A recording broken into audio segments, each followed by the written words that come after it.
Purple Daily is daily Vikings entertainment. We just want the Vikings to win a Super Bowl before we die. I will ride with this group. Seriously, man. Please. And away we go. We made it. We made it to draft week, gentlemen.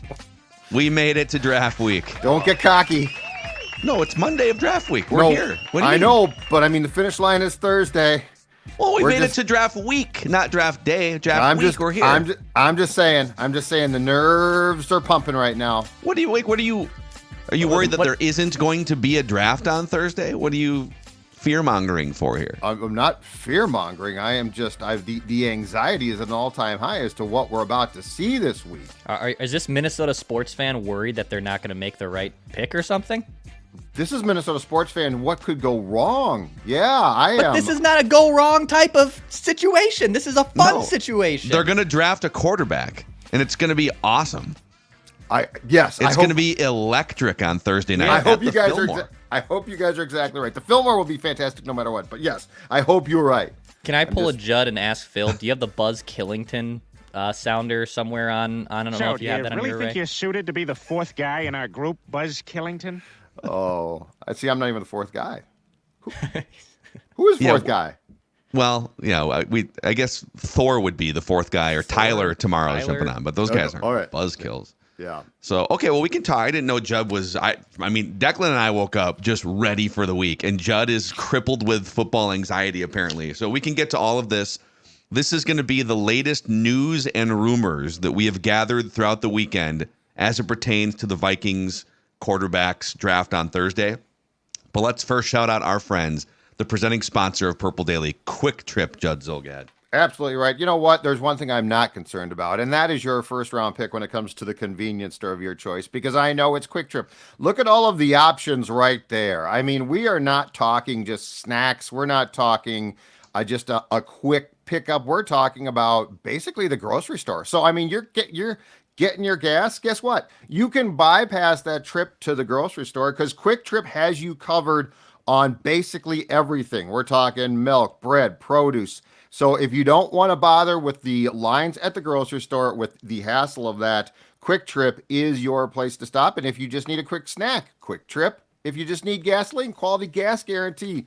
Again, it is the first overall pick for you and for me and all of us. Quick Trip. And also a shout out to our friends over at Federated Mutual Insurance Company.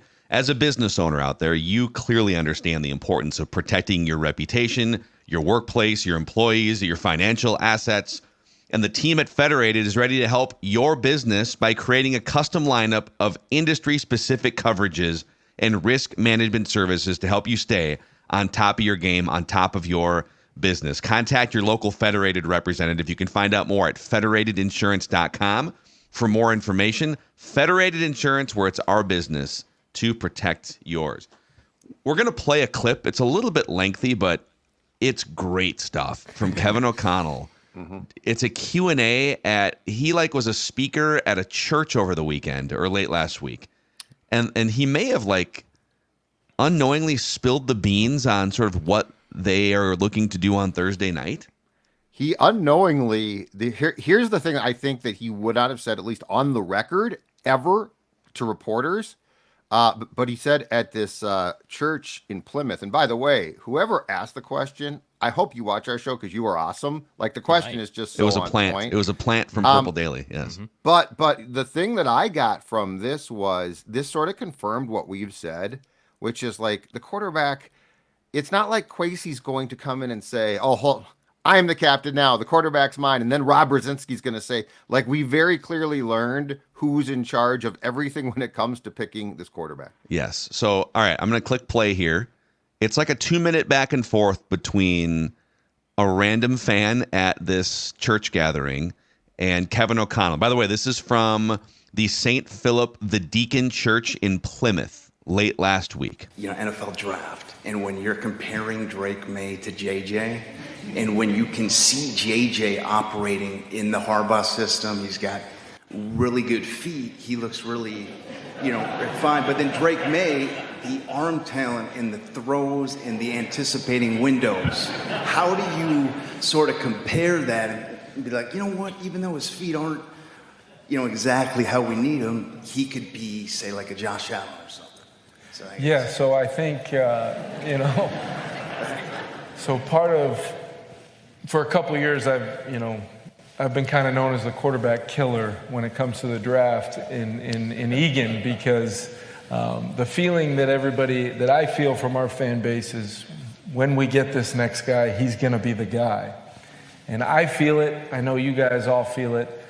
So I have, had to, in a lot of ways fight off some mistakes from being made, mainly because the evaluation process I go through, I think about the things that are fixable. I think about the things that are coachable, and then you think about the things that, you could coach another 15 years with the player and you might not be able to fix. And hope and faith are wonderful things. I do like them to not necessarily be strategies. So I do very much believe in certain principles of playing the quarterback position. I believe the footwork in the lower half of any quarterback can be fixed with the proper coaching and teaching. And I think that when you see the good things on tape, you see things that they can do better on tape. You're looking for a lot of different things and to check a lot of boxes.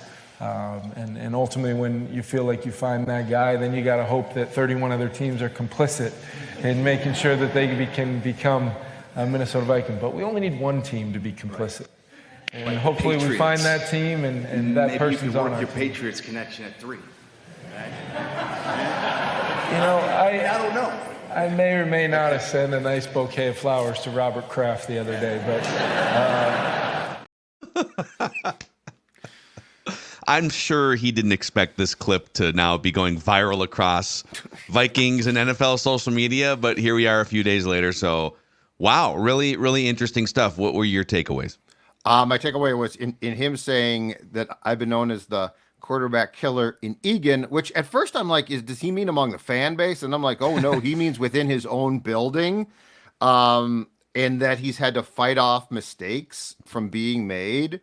I love this. Like, I loved hearing this because this sort of does confirm what we have thought, which is he was hired to make this pick. Like he was, this is the most important thing he will probably do as coach, short of actually hoisting someday, hopefully, the Lombardi Trophy. I thought this was great. This sort of confirms what we all have talked about. And, that is clearly somebody, I don't know, take your pick. Somebody liked last year, Hendon Hooker, 2 years ago, Malik Willis, somebody like Will Levis. Will Levis, exactly. So he clearly shot down potential picks, which if he didn't like him, he absolutely should. This to me is not a collaborative decision. This is a decision where people come to Kevin O'Connell with their ideas, and Kevin O'Connell says yes or no, and clearly he said no. So just from that standpoint, that's what I loved hearing. Mm-hmm.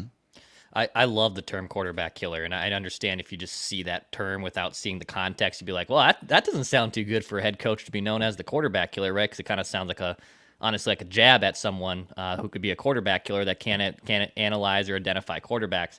But I love that he has kind of this cerebral kind of, no, we're going to figure this out on my dime here and my way. I can have collaboration, and collaboration, as I think we all know, whether you're a head football coach or you're just in some random job, collaboration can be great. But at the end of the day, a boss, Kevin O'Connell, has to be the boss. He has to be the one that makes those calls. So he can surround himself with as many people as he wants that can help him make decisions, that at the end of the day, it's his decision. And he's also going to be the one that says, I'm going to make this call, even with the collaboration that might come against it or for it. It makes me feel better. The Vikings' plight here is a very big one. They're looking to find a 10-year franchise quarterback. And they've tried before. They've whiffed. Culpepper was a hit. Ponder was a whiff. But like this is like once every 10 years, the Vikings kind of embark out on, all right, we need to try and find our franchise quarterback. And the fact that he is so selective yet confident, he's not selective in a scared way. He's selective in a very confident way. The way he speaks, I have a certain checklist. I know that certain things are coachable, certain things aren't. And so that's why I'm the one in the room saying, nope, sorry. Like I guess the fact that this draft pick doesn't come from a place of desperation makes me feel better that they're going to nail it. because they're not going to select someone, oh my God, we need a quarterback. Oh, there's 3 guys off the board. We better panic and take one, right? Like, I don't think that's what's going to happen here. They're going to select a quarterback that checks the boxes that Kevin O'Connell is confident they need to check, a guy that has spent 15 years in the NFL as a player and as a coach. He has spent time, as we've talked about on this podcast, with some of the biggest busts you'll see, Johnny Manziel and Dwayne Haskins, and some of the greatest stars you'll ever see in Tom Brady and even Matthew Stafford, and Kirk Cousins has been a really good quarterback. So, like, that clip, it was kind of a funny back and forth, and it's funny that this guy gets up there and he's making the crowd laugh, but he's asking a serious question. But the fact that Kevin O'Connell is this selective going back now 3 different drafts, I think makes me feel better about it. And this will define him now. Like that's the thing is now we know who this will define for sure. And I think that we hoped it would be O'Connell. And if you go back through, recent Vikings history, you can find the key decision makers have gotten at least one bite at this apple. Go back to Childress, 2006, second round, Tavares Jackson. That was his pick, pure and simple, his pick. Spielman, Christian Ponder, that was his pick. By the time we got to Teddy, it's not as clear. But the point is, like, this is one, do you trust the guy? I would be inclined to think O'Connell has a very good chance to get this right. But 2 is now we know definitely how it's going to work. And that is what I think is incredibly important. Because if you're going to take your swing, I think you need to take your swing with not a conglomerate of, no, here's what I think. Oh boy, that's what you think. Well, and then you get into that sort of murky, well, whose decision does this become? This, and he would have never said this publicly in a press conference. This to me cleared things up a lot as far as how it's going to work. And I actually like that. And just like to be crystal clear about one of the things he said, he confirmed that any concerns about Drake Maye's sloppy footwork, he thinks that you can fix it, right? Mm-hmm. Yeah, he basically said Drake Maye, in my opinion. Yep, you can fix Drake Maye's footwork. But obviously, like JJ McCarthy, and we'll get to, there's a bunch of stuff we're going to get to here that is being reported on, or maybe being anonymously emailed into the Purple Daily inbox too throughout this episode. But the last thing to touch on, just the Robert Kraft joke that he made. Like, maybe may or may not have sent a bouquet of flowers to Robert Kraft. I think that was coming from a place, because obviously the fan brought up the Patriots, and KOC was just cracking a joke about the Patriots. But I do think some of that was rooted in reality. Like, they're clearly talking to the Patriots about the 3rd overall pick. He didn't straight up confirm it, but I think he kind of did confirm it at the same time. Like, he knows if they're going to, if he's confirming Drake Maye is someone that he likes and someone that he can fix, then you also need to move up almost certainly into the top 3 or 4 to get your hands on Drake Maye. So yeah, and I think a couple confirmation, non-confirmations there for me. Yeah, and I mean, I'd be shocked if they have not had pretty extensive talks with the Patriots, the Cardinals, and the Chargers. Yeah. But that again is one of the best, maybe the best answer in the pre-draft process that we've gotten from anything. That's great. Do you think he knew they were being recorded, obviously? And he knows that it's 2024 and anyone can have a smartphone, whatever. So he was being a little bit calculated. He didn't put everything out there, obviously. Right. But he did not expect that clip to be picked up and spread all over the internet, I'm sure. I just find it really intriguing that he basically confirmed that he has shot his colleagues down. Yeah. But that's great. I know it is. Because I feel like there's a lot of other times, and Christian Ponder was a great example where, do you think there was full consensus in that room that yes, this is our guy in this draft? That was a Rick thing. Or was the consensus, Rick, we need a quarterback of the future. Yep. We better not let another one go off the board here. Yep. Did they have someone in the room that knows what they're looking at? And I know the answer is no, they did not. Because they had a defensive head coach. Right, because Leslie Frazier was the head coach at the time of that pick. And then Rick Spielman. Do you guys think that there's a chance also that Kevin said that out of a place of, I don't know if frustration's the right term, but there's been a lot of debate about Kirk, right? Like, did Kevin want Kirk gone too? And like some people think, yeah, it's just an inside job. Now, my personal opinion with no proof is I think he wanted Kirk back. I agree. If it felt to me like that was Kevin, at least partially, if not largely, trying to take control of saying, okay, if Kirk's gone, I got the call on this. I don't want this to be another, well, Kwesi did this and then he got to do this. That to me felt like Kevin marking his quarterback turf. Yeah, and when Kirk was here the first 2 drafts, and they had short-term contracts, so they could have easily drafted a quarterback either of the last 2 drafts, I think it's him behind the scenes saying, guys, I know that maybe not everyone loves Kirk at this price, but we can win games with Kirk. We can be competitive with Kirk. I like Kirk. So Kirk's the bar. And if you're not accurate enough, or if you're not enough of a leader and a professional, and I don't think these things are coachable, then no, we're not. I'm sorry, we're not drafting Will Levis. And I'm making that connection. But they had a shot to draft Will Levis. No question. And they passed on Will Levis. And that's interesting. Doesn't that mean that Kevin O'Connell, I'm sure there were some people in that room that are like, well, Will Levis, here we go, draft Will Levis. He's like, and Kevin O'Connell probably said, no, I don't want Will Levis. Well, you know, the one thing we don't know to this day, we don't know who Kwesi was on the phone with when O'Connell basically said, let's make the pick on Addison. We don't know how that was playing out. Mm-hmm. I wonder if O'Connell was saying, don't take Will, and Kwesi's answer was, okay, let's trade back and take him. Mm-hmm. And O'Connell was like, no. So speaking of Kwesi, 2 really interesting reports in the last 24 hours about Kwesi Adofo-Mensah.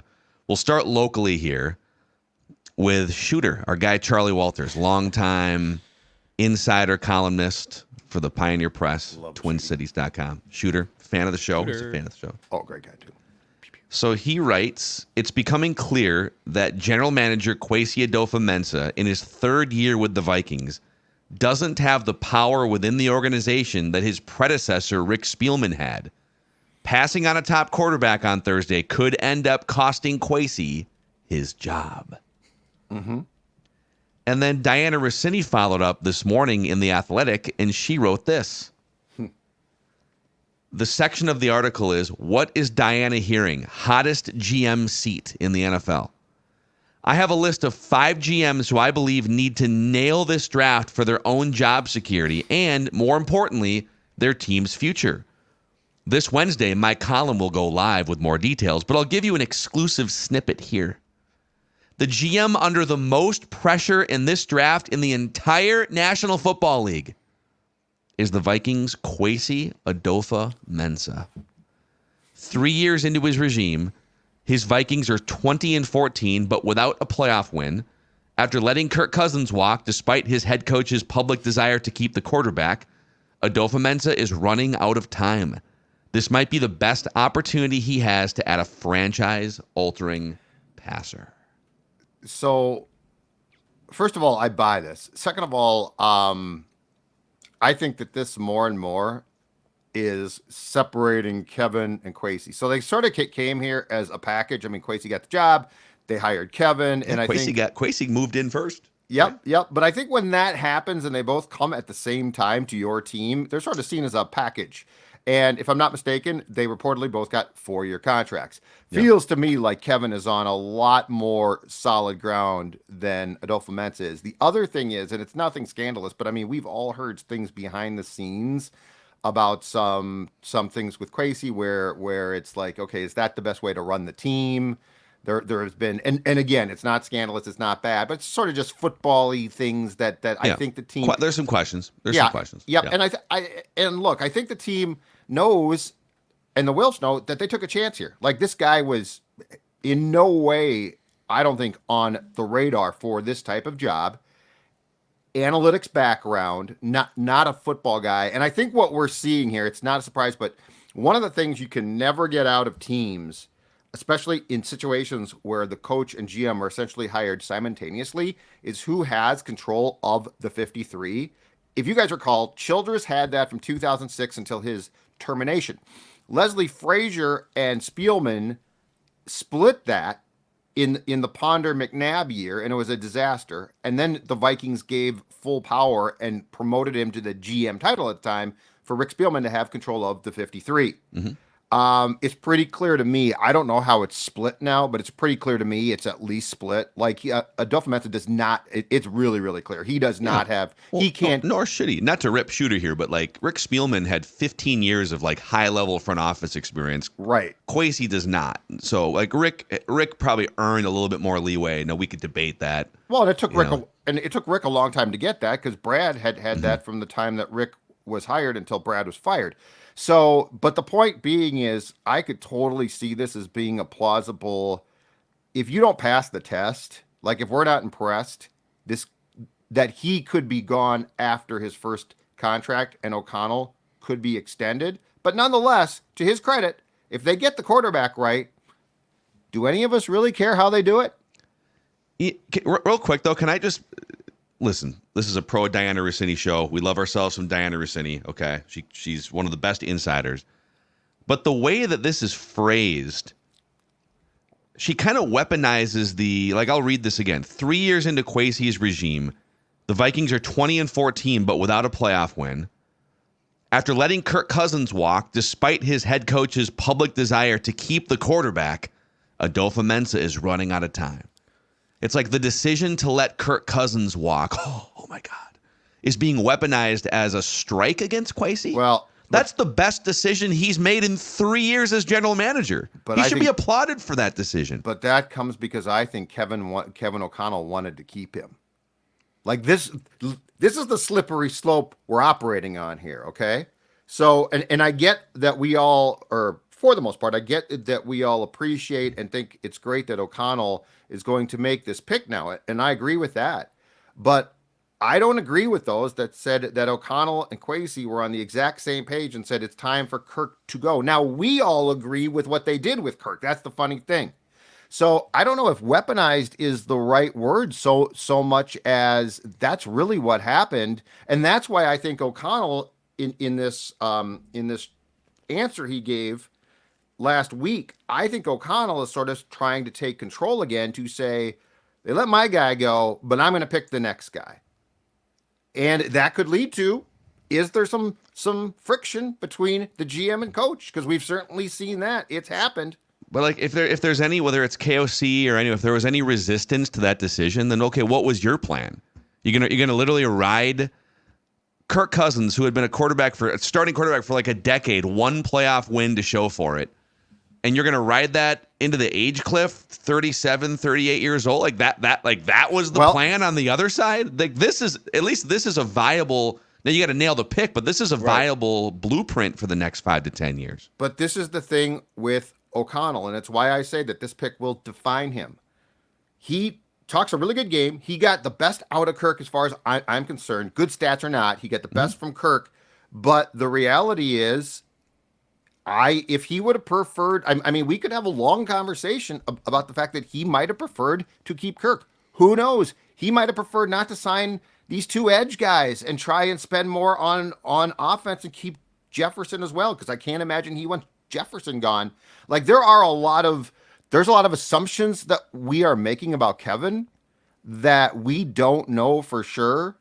And if it was Kwesi at the end of the day, perhaps risking his job a bit, but saying we got to move on, then it's clear whose side we're on in that case, and it wouldn't necessarily be Kevin O'Connell. Okay, one more thought on this, and then I want Declan to jump in here too, and then we'll get to some reckless speculation before the show is over. But another thing that was sort of framed in this article is, coach in both of these, that you're coaching for you're GMing for your job. That if you don't do this, then your job security is on the line. And that's a huge problem in the NFL and in all sports, but particularly in the NFL, is general managers and coaches doing the thing that preserves their job in the short term, as opposed to doing the thing that is the best thing for the franchise in the long term. Keeping Kirk Cousins for another year or 2 years might have been a safe thing, but not as safe as people think, because he's literally coming off an Achilles tendon tear at age 36. But okay, we know we can at least win 7 or 8 games and be competitive and maybe keep our jobs if we... It is a little bit risky to go out and grab a rookie quarterback and enter the unknown and maybe have a bad season in 2024. But that is the best thing to win at a high level for the long-term future of the franchise. So, like, this idea that GMs should be GMing and coaches should be coaching only to preserve their job is a fallacy to me. But I think with Kwesi, they made this hire that was a little off the cusp, and he has a stock market background. He's good at managing assets too, right? That was a big part of his thing. But I don't know if he is a good general manager. I don't know yet. And I'm not saying he's bad. I just don't know if he's a good NFL GM. He has to surround himself. We talked about collaboration with KOC, but KOC is going to be the kind of the one that says, I'm going to do this. I think Kwesi, for right or wrong reasons, takes all the collaboration and just tries to put it in an equation and just try to say, all right, I've taken all this input. What should come out? Not what should I do? What should come out of this input? And I think Kevin O'Connell was much more on track to get a contract extension before Kwesi, but also, like, does that create like a weird riff in the building that the head coach gets extended before the GM? Like, let's say in July, before training camp, before the season starts, we get announcement. Kevin O'Connell agrees to a new 4-year contract extension, but no mention of Kwesi, no contract extension. Well, also, like, in some structures, the general manager would be the one to give the head coach a contract extension. Right. Well, and how does that work if the general manager doesn't, right? He might not have that control. Like, we don't know. The one thing that I will say is, yes, there could be definitely friction here. And in some ways, there should be some. Like in professional sports, that's not a bad thing. There's friction all the time. Mm-hmm. But the one thing that I will say is interesting about this is with Kwesi's background, he's not your traditional GM. And there actually might be almost a battery-like AC/DC way that this is going to work that will be positive. And it's this. Ordinarily, your GM played the game or he was very close to the game. And like the coach, they always want to win. They always feel that pressure. We got to win next year. We got to win next year, which is clear. Name me the last coach that was completely on board with, hey, if we suck, it's really going to help us. Like they don't exist. They almost shouldn't exist. So in O'Connell's case, I think he thought, I got a lot from Kirk. I worked really hard here. Let's run Kirk back as much as we can. And, Phil, like it or not, those guys will take guys right off the cliff. They'll go off the cliff with them. In Kwesi's case here, having a business background of sorts, he could take the step back and do the smart thing, which is to say, yeah, we might take a step back, but that's how you win long term. I don't think coaches are wired like that. Mm-hmm. So there's a weird dynamic here. If O'Connell can identify the rookie QB, and it was Kwesi that gave Kirk the final shove out the door, neither side might be happy with it, but it actually might work. What's funny is we talk about taking a step back too, like you just mentioned. Maybe you have to take a step back. I mean, they went 7-10 last year, so I don't think this roster is too good to be a lot worse than that. Even with Sam Darnold at quarterback, right? So I still see 6 or 7 wins as a basement for this team, barring a bunch of injuries. But what O'Connell will say is, look at that when we recovered in that Green Bay win that Kirk got hurt in, which I think was 4-5 at that point or something, because I think they got 5-5. When they beat Atlanta, what they're going to say is, if Kirk doesn't go down, we make the playoffs. And that's where we would have picked up. Sure. So. Well, Kwesi, don't be nervous. You're GMing for your job on Thursday night, even though we're not really going to know the outcome of this quarterback for like 3 more years. Who's putting that out there, I wonder? Someone from inside the house, because it's local and national. It's like someone from inside the house. And it's not, if it was just one person, like if it was just Charlie, I'd say it might be just speculative purely. Mm-hmm. Feels like the two things that you read are too close. Yeah, I agree. Okay, we're going to get to some wildly reckless speculation here in a moment, but a few notes. So we are just days away from the NFL draft and the 3rd annual Purple Daily Draft Party at the Fillmore. So here's a little timeline of events for Thursday and Friday. In addition to all of our usual daily, we got everything coming at you daily like we normally would, just heightened this week.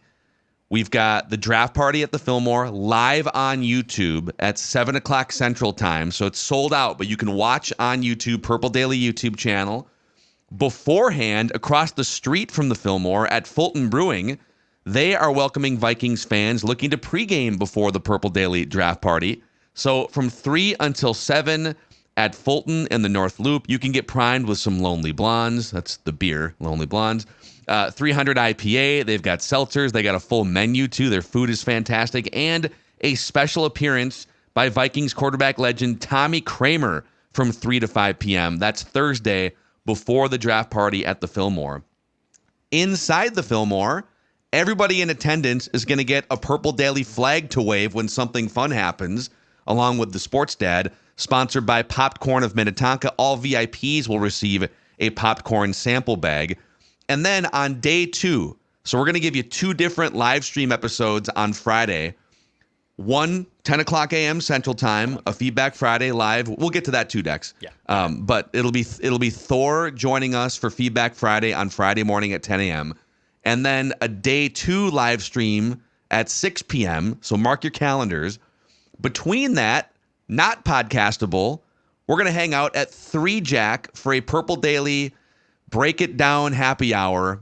Just a meetup with the 3 of us and up to 200 people who register. It's a free event. You can show up, and it's a free cover, I should say, to get into 3 Jack on that Friday. But you do have to register, so we have at least a head count at scorenorth.com/happy hour. That's scorenorth.com/happy hour. 3 Jack in the North Loop, Friday, April 26th from 3 to 5 p.m. So it is going to be a really busy week around here. We're super excited to connect with as many of you guys as possible at any or all of these events. So yeah, boys, let's get it rocking. This is going to be awesome. Absolutely awesome. Yes. Very So, excited. okay, some reckless speculation here. Reckless speculation. Now, as we've told everyone for weeks and weeks, if you have a cousin of a friend who was classmates with someone who used to work in a front office and has a nugget of information, you can send it to us. We've got our professional vetter here, the former lead Vikings beat writer of the Star Tribune, Judd Zolgad. He pretty much just lets us read anything we want. I'm just a watchdog. So we have 2 anonymous tips to Purple Daily that I think are sort of fun to read today, okay? This is not Big J journalism. These are just anonymous emails to Purple Daily, okay? Anonymous 1 says, "Hello, please keep this anonymous. My cousin was recently at the Spearmint Rhino in Vegas, and in the booth next to him was none other than Drake Maye's brother. He was asking the worker, Drake Maye's brother, according to this anonymous emailer, if she would transfer to Minneapolis. Oddly enough, it was 1 o'clock in the afternoon, just hanging out at the Spearmint Rhino. That's all I got for you guys, is that Drake Maye's brother was asking about a friend transferring to Minneapolis. Okay. All right. Wow. That is some real sleuthing. That is some real sleuthing. And first of all, thank you, because I'm taking that you were probably drinking as well, which I have no problem with. In Vegas, you got to do what you got to do, but we appreciate the nugget. Yeah, there's no laws or rules, and I mean you can be at the Spearmint at 1 o'clock at 11 a.m. You don't even know what time it is. Yeah. Yeah, you lose track of time. Yeah. No judgment zone here on Purple Daily. So we got Drake Maye's brother at a club in Hold on a Vegas. second. I'm going to see if Drake Maye has a brother. Okay, yeah, let's confirm this. I'm just going to see. And if I can't quickly, I'm going to assume it's correct. Drake Maye. See how long it takes the sports dad to use his brother. Well, my search my function thumb, on his phone. My thumbs are fat. Is it? Brothers Luke and Bo. Okay. Bo May and Luke May. How old are they? Do we know? No. Hopefully old enough to get into the Spearmint Rhino without. Yeah, it looks like it. Yep, brother of former Tar Heel forward Luke May. Okay. So he played his brother forward. played. Oh, so he's a North Carolina basketball player? Yeah, basketball player. So this is 100% accurate. Okay, 100%. Okay, anonymous number 2. I should probably preface this with the reckless speculation sounder. Reckless speculation. Hey, guys. I may have some information on this upcoming draft when it comes to our quarterback situation. And you stated on your show if we had information about the draft to send it in. So I am. We did. Just to preface, I work in blank for a blank company. I'm sort of protecting him because I don't want him to that's a get good in idea. trouble here. Okay. You're doing the right thing. Yep. Earlier this month, as I was working to adjust services for a customer, the customer revealed to me that he has information from inside the building. He works inside the building. For the type of work he does, he works very closely with the team. And from the conversation we had, he seemed to have a strong sense it was going to be Maye or McCarthy for the Vikings. Okay. Maye would be the preferred quarterback of KOC, but logistically, because of draft capital, it seems like McCarthy is the more likely outcome. This is the feeling right now. Yeah. Obviously, things can change week by week and even day by day when it comes to evaluating players in general. But in the conversation we had, he was pretty detailed on the reasons why these two quarterbacks were the ones that the Vikings were targeting. Side note, he said a lot of really nice things about McCarthy, even though Maye seemed to be the preferred choice here. Love your guys' show. Keep up the good work. That's Anonymous, who works in blank for a blank company. That was doing some blank work with someone inside the building, though. The work wasn't being done inside the building, just to be clear. Right. The work was being done at someone's home or somewhere else. Right, but the person. Yeah. Right. Okay. I got you. Just to be clear. It tracks totally. Reckless You know what? Speculation. It totally tracks, right? Like if you came away from the clip that we played to start the show from O'Connell and said, that's McCarthy, I don't know what you were watching. It was Drake Maye. Like everything he said was Drake Maye. Footwork problems, the feet aren't great. You probably don't start him day one. Yeah, I buy this. So the first one, the Vegas one, approval from me as a journalistic professional.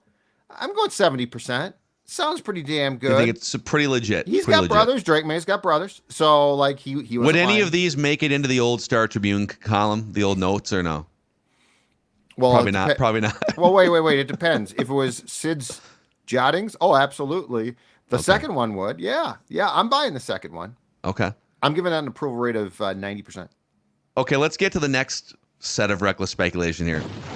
Reckless speculation. What percentage credibility would you give Antonio Brown's CT ESPN brand that he has recently launched? I'm trying to figure out if this is all just like a ruse or if it's he's so bizarre. I don't know. It feels like he's trying to frame it as legit. Now, he did report last week that Dalton Reisner will re-sign with the Vikings. It hasn't happened yet. Right, and it looks like it was raw. I mean, sounds like he's just wrong on that. Yep. So his batting average certainly isn't 1,000 here. Yep. So take this with a giant block of salt. Mm-hmm. This is from CT ESPN. Can't even believe I'm reading this right now. But I would say this. If we hadn't gotten an email that we read on our show 2 weeks ago saying, hey, I got someone in the building. Keep an eye on this Justin Herbert thing. Okay. Which, let's just say that we wouldn't have brought that to the show if it didn't feel like it passed the Judd Zulgad sniff test. Okay. It's probably a conversation that's happened. Well, yeah. And we also can't ask our listeners and viewers to send us notes and then to be like, well, that's not good enough for us. Yeah. So, okay. CT ESPN Network on Twitter says, source, breaking news to CT ESPN. Hearing that a trade between the Vikings and the Chargers is close to a blockbuster deal, and the deal includes Justin Herbert. So what happened here was people started pushing back at him for a bunch of different reasons. Like, first of all, the cap, right? It would have to be a post June 1st. Yeah. You'd have to wait to do the actual transaction for another month or so. And people just kept pushing and pushing. And so he said, oh, you want to push back at this? You think CT ESPN lacks credibility? Source, breaking news, CT ESPN, Justin Herbert news. You heard it here first. This is real. And it's a screenshot of a text message he received that said, AB, following up on my last text, my source in Minneapolis is saying there's some trouble with Herbert's physical based around his open reduction surgery on his right index finger. My source says there are still some questions about his readiness for OTAs.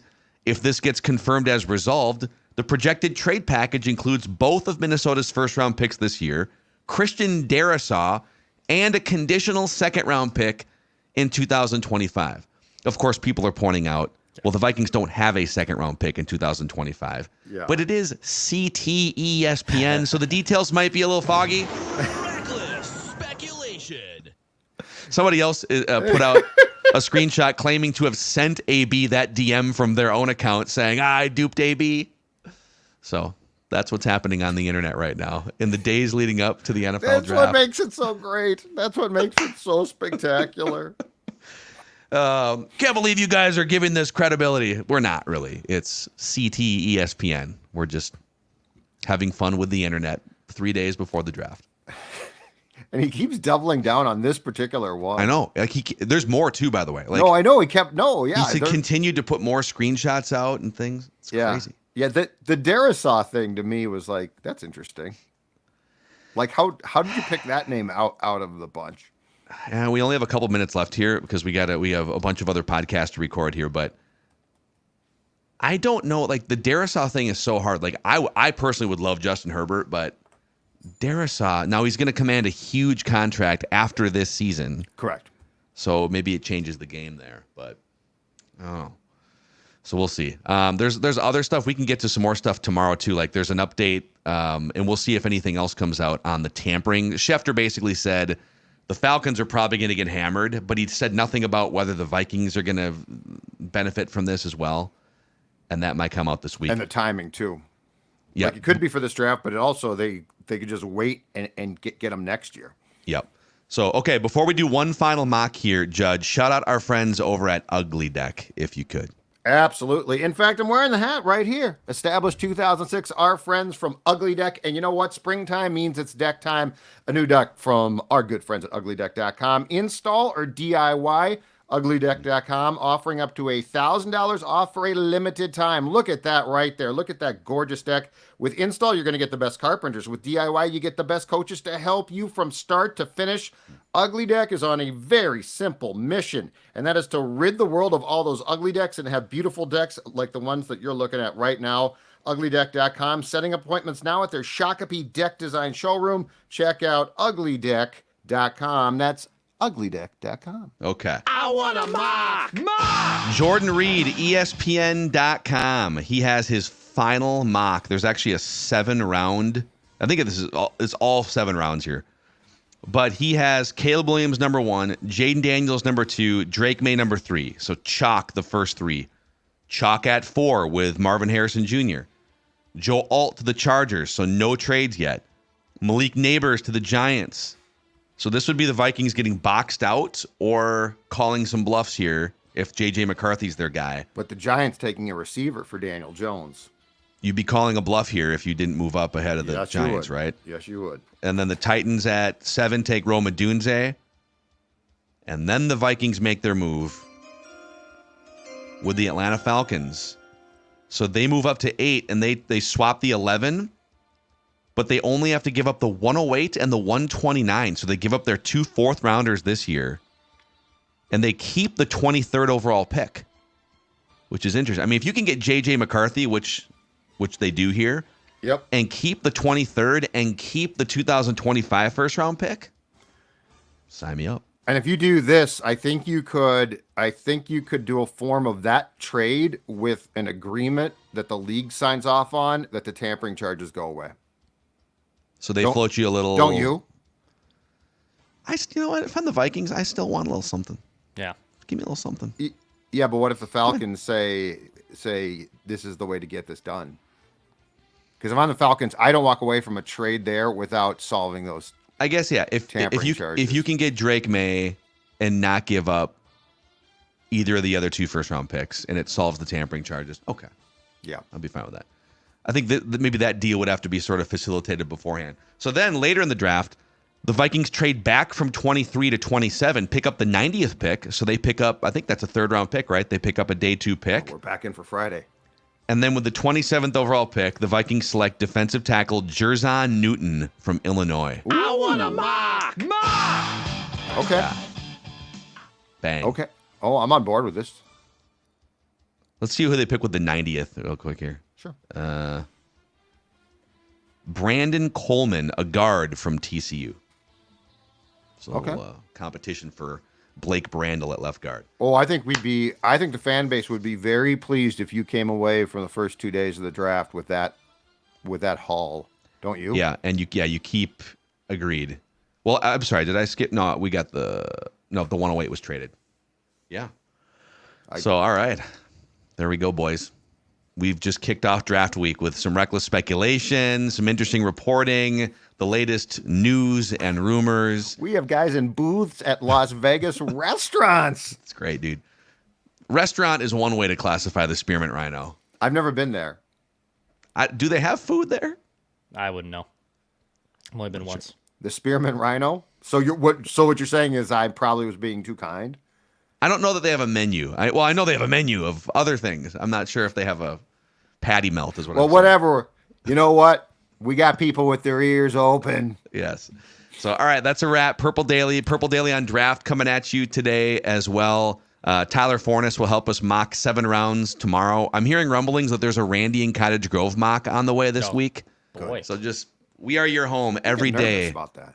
The rest of the week here. We haven't heard from the guy in a long time. I know. I love to hear that. Okay, good. So thanks for hanging out with us. We just want the Vikings to win a Super Bowl before we die.